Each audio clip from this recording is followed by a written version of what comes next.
Hoy vamos a hablar del debut de Javier como vocero del presidente Milei. Vamos a hablar de cómo eso, su nuevo papel, repercute en la política de la provincia de La Pampa, sobre todo en la oposición. Vamos a hablar de los carpetazos que parece que llegaron a la provincia de La Pampa. También hablaremos de aquellos que, siendo radicales, preferirían perder para que alguien les gane al peronismo. Y siendo peronistas, preferirían perder con tal de que no sigan otros peronistas que no sean ellos. Vamos a hablar de la flamante incorporación en la salud de la provincia de La Pampa. Hoy, el título de esta editorial es En La Pampa, nadie espera que pase el Mundial.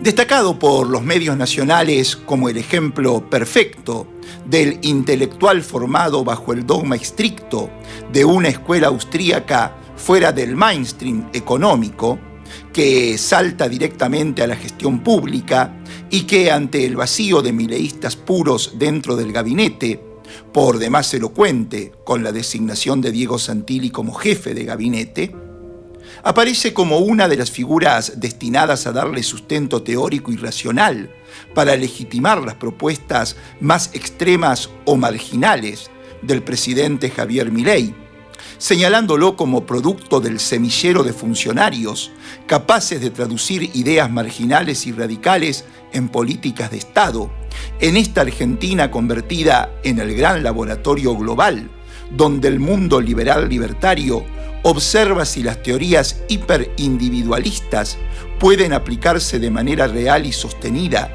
en una sociedad. Fue vergonzosa la presentación de Adrián Javier como vocero presidencial. Con esos antecedentes y la responsabilidad que le adjudican, el tipo tuvo que leer su currículum, pero encima tuvo que leer: me llamo fulano de tal, nací en tal lado, me crié en tal otro. Una vergüenza. ¿Cómo alguien que será vocero de un presidente va a tener que leer hasta su nombre y apellido? ¿Cómo va a tener que leer dónde y cuándo nació? ¿Cómo va a tener que leer dónde se crió? Bueno, así empezó la cosa, sin aceptar preguntas. Eso pasó la otra tarde, y ya hoy, en su debut como vocero, en su primera conferencia de prensa, casi como una especie de continuidad del eyectado Manuel Adorni, el deslomado, dijo que Adorni tomó la decisión personal de renunciar para enfrentar el proceso judicial como un ciudadano privado. Y aseguró que no hablará del tema porque no tiene que ver con la marcha del gobierno. Se ve que el hombre ya acuña exactamente la misma moneda con la que nos pagó Adorni las 2 veces que brindó conferencias de prensa, y al tener que dar alguna respuesta, esgrimió aquello de que no hablaría de las causas judiciales en trámite. Toda una inmensa vergüenza. Sin embargo, el rol de Javier, de hoy en adelante, constituye un desafío personal, pero también para la configuración del mapa político provincial desde el punto de vista opositor. Ya demostró que en cuanto a estilo será bien diferente a Adorni, pero lo que estará en juego para su continuidad inmediata y para su eventual proyección política será su credibilidad. A Adorni le fue fenómeno mientras era creíble, al punto de que se lo identificara con Milei y sacarle un rédito mayúsculo a esa identificación, arrasando hace poco menos de un año con las elecciones en la ciudad de aires dudosos, a la que le llaman Buenos Aires. son referencias máximas. Las gestiones de Carlos Corach y Aníbal Fernández, voceros durante la presidencia menemista y la de los kirchneristas, respectivamente. Sin demasiada gravitación fuera de la vocería ejercida por Iván Pavlovsky cuando Mauricio Macri fue presidente, y menor en cuanto a trascendencia, fue la gestión de Gabriela Cerruti en épocas de Alberto Fernández. Según se pueda parecer, a uno u otro, en ese nexo, siempre en tensión, entre el presidente y los y las periodistas, estará cifrado su éxito o no, incluso en referencia a su proyección política. El éxito o el fracaso de su vocería depende del paso del tiempo, lo que incomoda muchísimo al afán de definiciones que la dirigencia de la oposición política en La Pampa demanda. El único que ya está jugado es Juan Carlos Tierno, que supo acordar primero que ninguno con el tenedor de la franquicia Milei. Y ahora, atado a su destino, no le queda otra que augurar algo muy positivo en esta posición de rabiar con el presidente. Pude conocer una persona que me impactó muy positivamente en su actitud. Usé dos palabras, respetuoso y respetable. Algunos dirán, ¿por qué estas expresiones? Porque eso, en términos de comportamiento político, es muy importante. Algunos creen que la política es el arte del contubernio, de la operación destructiva de otros. Dijo Tierno, de quien espera volver a ir por la intendencia de la ciudad capital, que es su obsesión desde que fue despedido por la incesante presión popular tras los 87 días de su gestión como tal. O incluso, no le caería nada mal a Tierno, un saco de candidato a senador o a diputado nacional, siempre teniendo en cuenta que no querrá menos de 2 diputaciones provinciales. En todos los casos, su esposa Sandra con algo tiene que quedarse. Tierno tiene claro que mientras la alianza se limite a Liberto y los suyos, los tiernistas, mucho tendrá que para repartir, gane o no la alianza liberta-tiernista. El vocero de Milei quiso dejar, en su primer contacto con la prensa, la sensación de que todo estaba bien entre su jefe, el presidente, y Mauricio Macri. Dijo que están en la misma sintonía, por más que todo lo que se desprende de la relación entre ellos los pone en veredas bien distanciadas, al punto que hoy por hoy, en las elecciones, tienen decidido ir divididos. Milei no se viene perdiendo oportunidad de hablar mal de Macri, y viceversa. Es cierto, después lo que pasa en el Congreso, algunos le harán caso a Macri, otros no, pero la tensión por lo que allí pase siempre los pone en guardia, uno del otro. Como pinta la cosa, con Milei siempre hablando mal de Macri, difícil que vayan juntos, que estén en la misma sintonía, como insinuó Rabier. Y eso derrama en La Pampa. Tanto que no pocos han visto la publicación de un informe de ESPN sobre los casos de abuso sexual en la Escuela de Formación de Futbolistas del Club McAllister como un carpetazo contra la tía del campeón del mundo, hoy disputando el Mundial, confirmando lo que habíamos adelantado hace un par de meses, cuando nadie imaginaba que a Marita McAllister le interesara incurrir en las lides políticas, pero que el que la instaba a eso fue su propio mentor como presidenta del Tribunal de Cuentas, el exgobernador Carlos Berna. En las últimas semanas, el resto de los medios locales la instaban con pretensiones de ser candidata a gobernadora del macrismo. Eso habían instalado.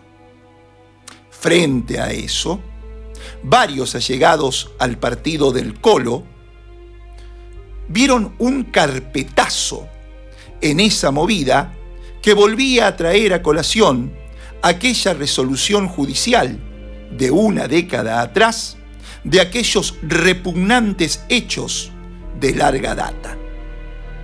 Fíjate que en la nota le dan consejos a Marita para que salga a escrachar a sus hermanos. Nos apuntaban sobre la publicación local de esa investigación. Lo cierto es que después de esa investigación, como le pasó a Adorni o le pasa ahora a Rabier, que no pueden enfrentar un micrófono frente a la prensa sin que ésta les inquieran por de dónde Adorni sacó la plata y cómo justifica esos olvidos en las declaraciones juradas, decía, como les ocurre a ellos, a Marita McAllister, de acá en más, le va a ser muy difícil hablar con la prensa sin que nadie le pregunte por la escuela de fútbol de sus hermanos, donde antes del Mundial se la vio a ella bailando para enviarle un regalo a la selección argentina de fútbol.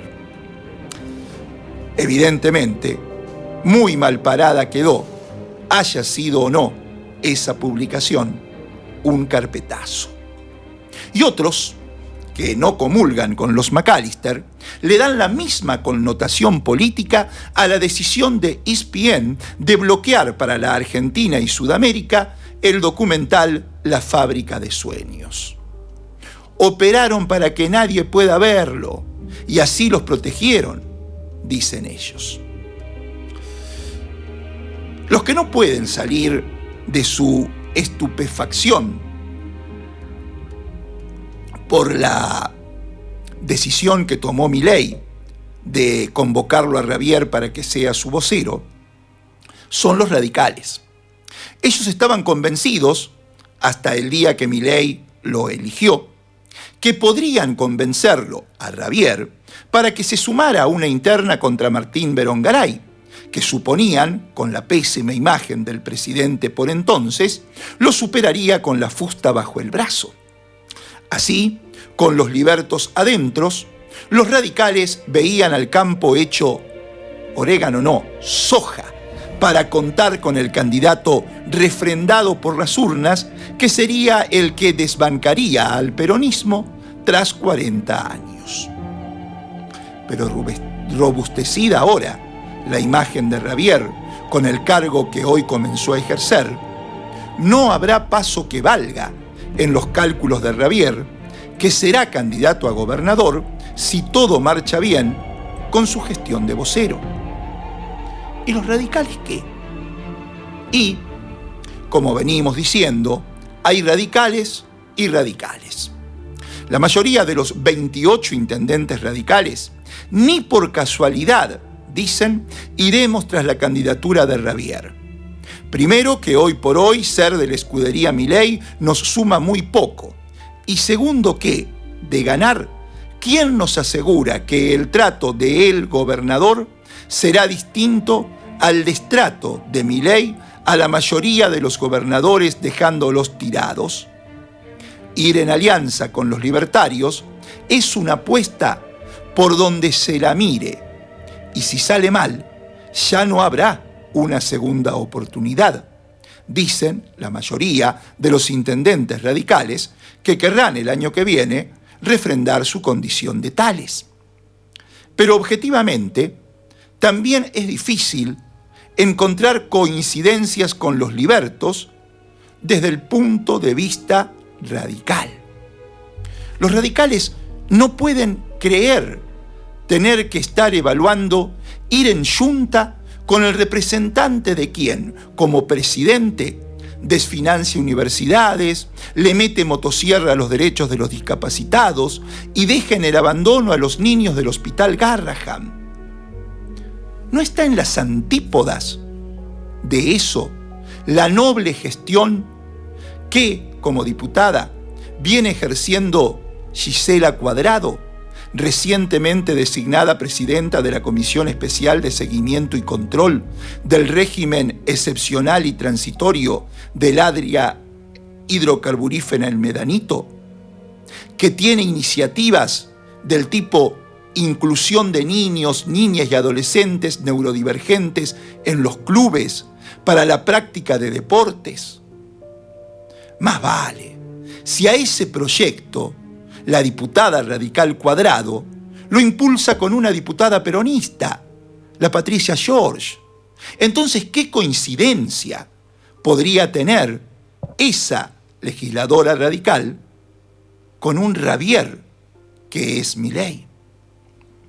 Pero claro, hay otros radicales que como nunca antes creen poder satisfacer al gorila que llevan dentro e infligirle una derrota al peronismo.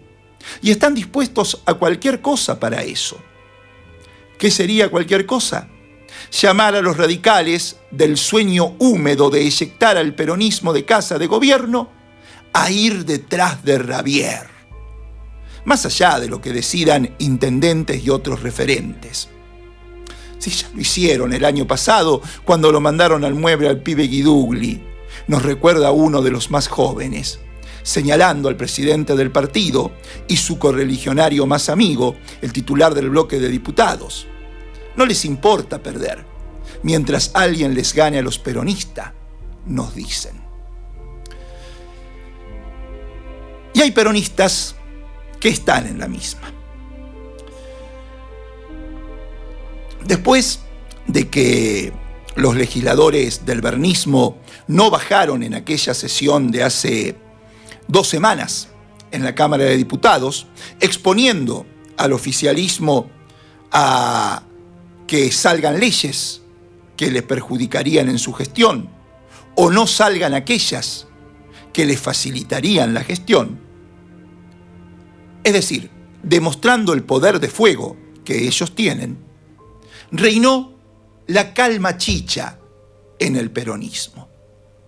Se hizo la reunión para confirmar el modo en el que se va a licitar el área El Medanito después de que pasen estos 8 meses de gestión conjunta entre Pampetrol y Ribeiro Sociedad Anónima, y allí participó Noelia Sosa.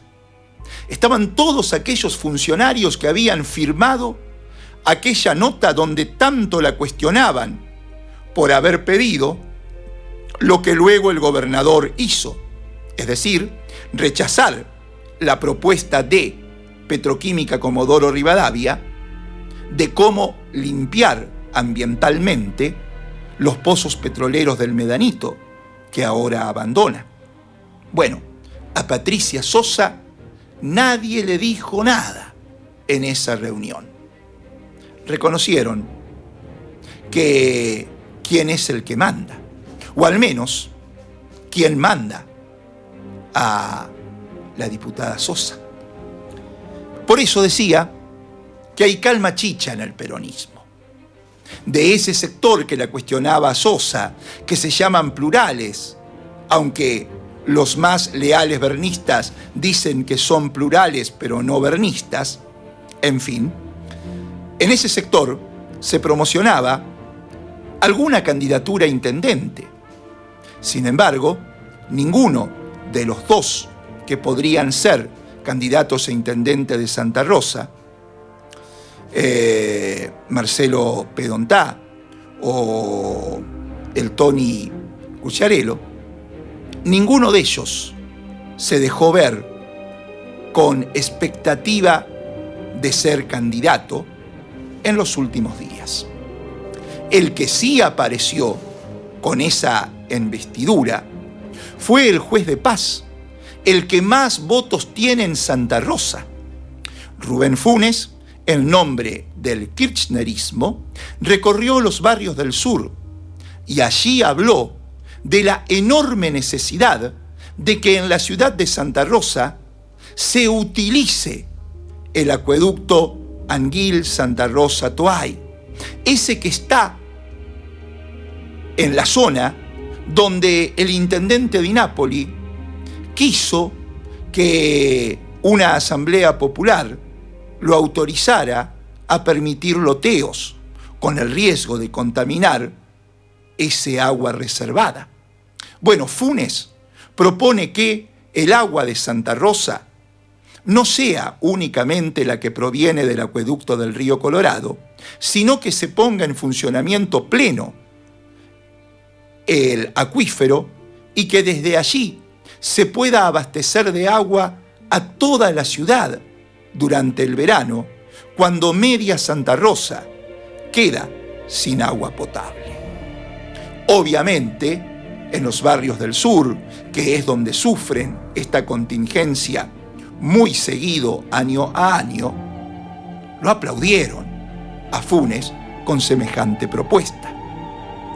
Eso lo dejó al juez de paz ya medianamente instalado como un potencial candidato a intendente del peronismo, y sigue con sus recorridas.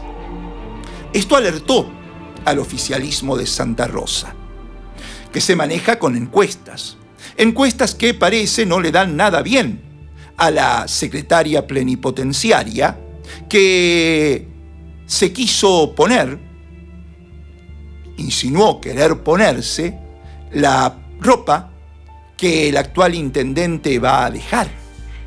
Parece que los números no la acompañaron, y entonces uno de los aliados concretos que tiene Di Napoli para ser precandidato a gobernador, el diputado provincial Espartaco Marín, salió a ocupar ese lugar que parece que por números a ningún dinapolista le da, y dijo que no descartaría ser candidato a intendente. Mientras tanto, empezaron también a surgir nombres que podrían conformar fórmulas que sería una de ellas la que definitivamente represente al peronismo en las elecciones del año próximo. Algunos dicen que Carlos Berna ya tiene a una mujer y a un diputado nacional listo para tirarlos al ruedo. Pali Bensusan se está mostrando en videos muy curiosos donde justamente está intentando que lo conozcan aquellos que aún no lo hacen. Y también el intendente de Santa Rosa, que tiene autoidentificación con el alcalde de Nueva York, así lo muestra en los videos, se autopercibe alcalde de Nueva York, hizo trascender que hubo encuentros, reuniones, entre él, la intendenta de Pico, Fernanda Alonso, y el intendente de Tuay, Ariel Rojas, que entre ellos tres iban a resolver quién gobernador o gobernadora, quién vice, quién senador o senadora. Los tres parecen tener ganas.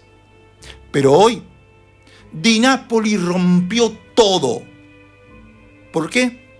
Porque aparentemente el intendente de Lonquimay, Feito de apellido, fue a hacer lo que habíamos adelantado, que un gremialista ya había insinuado hacer: crear un nuevo partido. Aparentemente, el nombre de este nuevo partido sería Fuerza Pampa, y todos creen que es Luciano Di Napoli el que está apuntando los cañones contra los dirigentes peronistas, diciendo: si no voy yo de candidato por el peronismo, lo haré por Fuerza Pampa, y entonces el peronismo va a perder muchos votos después de haber ganado las dos últimas elecciones por muy pocos, porque muchos votos peronistas vendrán a votarme a mí, dice Di Napoli.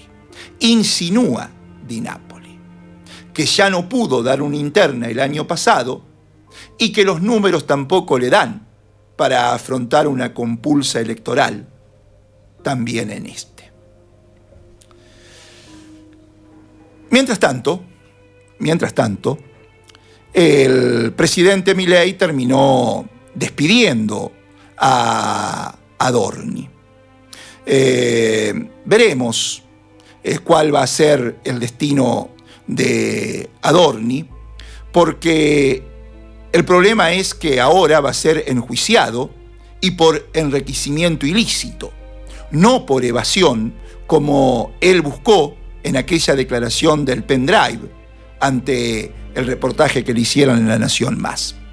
Si a Adorni lo terminan juzgando por enriquecimiento ilícito, y sobre todo teniendo en cuenta que tiene que contarle a la justicia de dónde sacó un palo verde en billetes para cubrir gran parte de la vida loca que el tipo tuvo desde que asumió como vocero del presidente de la Nación, y no hay escapatoria.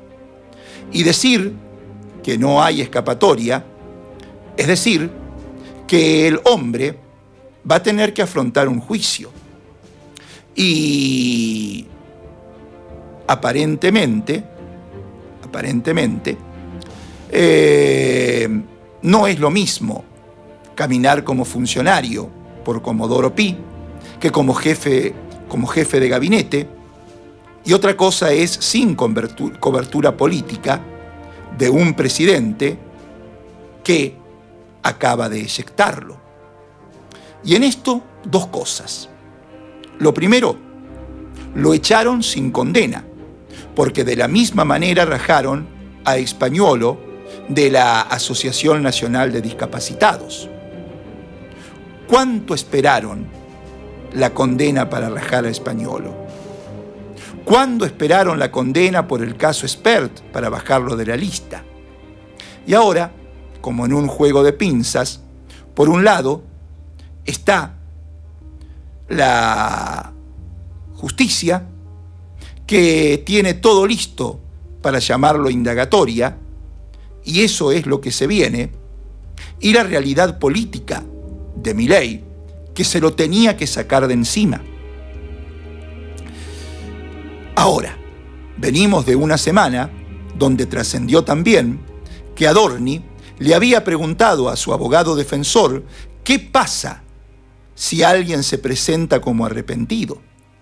Eso preocupó muchísimo a la Casa de Gobierno, porque presentarte como arrepentido implica escupir para arriba. Vos no podés señalar para abajo. Y hablamos de un jefe de gabinete que fue eyectado. Si él ahora declara como arrepentido, arriba solo tiene al presidente de la nación. Y, por supuesto, a su hermana y a todos aquellos que están involucrados en el caso Libra, que es la forma en la que Adorni consiguió hacerse de tanta plata para llevar la vida loca que llevó.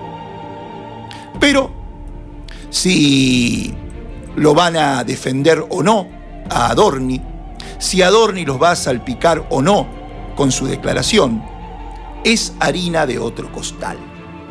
Lo que me preocupa mucho por estas horas es qué prometió Javier Milei a particulares o a otros estados en cuanto a la venta de tierras en la República Argentina. ¿Por qué?